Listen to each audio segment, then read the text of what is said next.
say just consistency.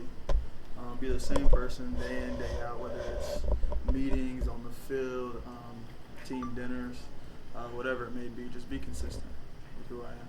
You've played several different positions for this defense, moving a corner in this, but now you're in at safety. What's the biggest strides that you think you've taken as a player? What are the things you're still working on? I mean, I have a lot of things to work on, but I think the biggest stride is just maybe my communication. Just making sure me and my teammates are on the same page. Just making sure that we're all beating the same drum. Just keeping things going in the same direction. I think that's something that I have made a big point to kind of emphasize this year for myself and for my teammates to continue doing that.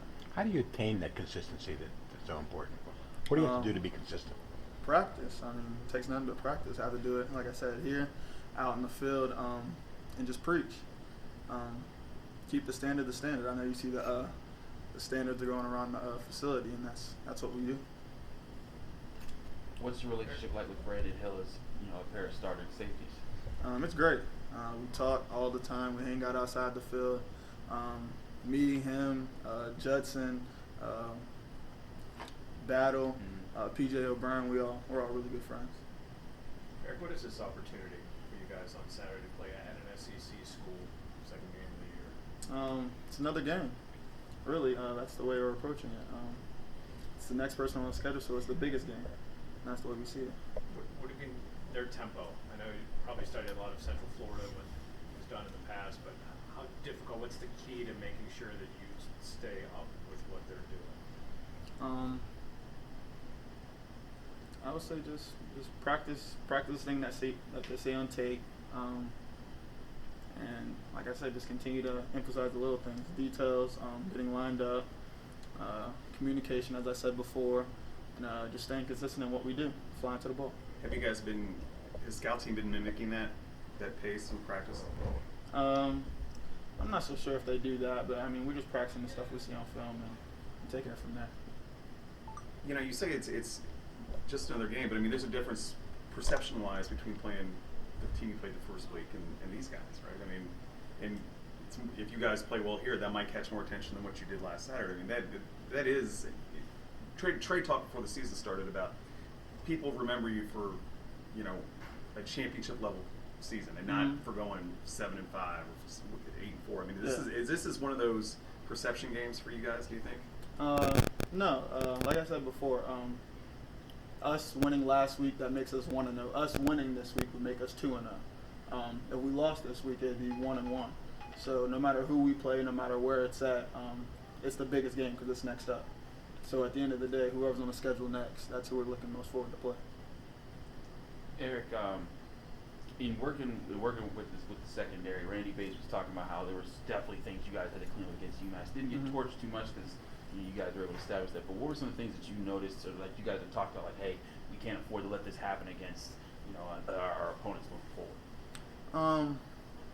I would say again, just staying on the same page, just continuing to work on that communication, creating relationships with the other DBs and the linebackers as well, so we could all just beat by the same drum. Have you had much contact with DeMar since you guys have both been in training camp? A little bit. He's busy in the NFL now, so he has a whole lot of things to worry about. And you're busy too, right? Yeah.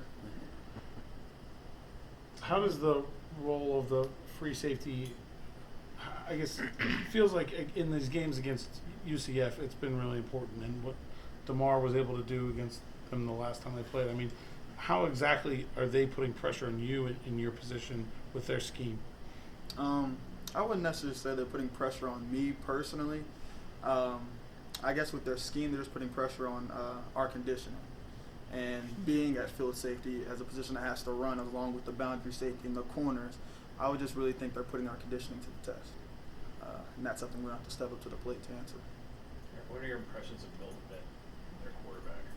I think he's a great quarterback. He's big, he's strong, has a phenomenal arm, and I'm really looking forward to playing him. How'd you rate your turnover dunk? Well, you see, I did, but see, my 2 last year got blocked, so I'd probably like a 6 out of 10. I need to put some juice on it. Who blocked? Yeah, they got blocked last year. But blocked by who?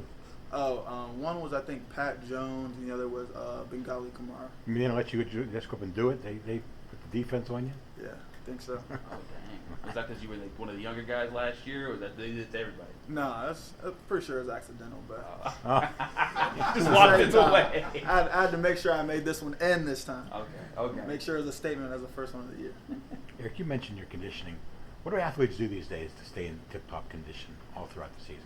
What kind of things you do this summer to make sure you're in condition? With Coach Stack and the Ironworks, I think we did a whole lot of sprints, hydrating, just a lot of little things to just consistently working, and doing those things to make sure we stay in tip-top shape.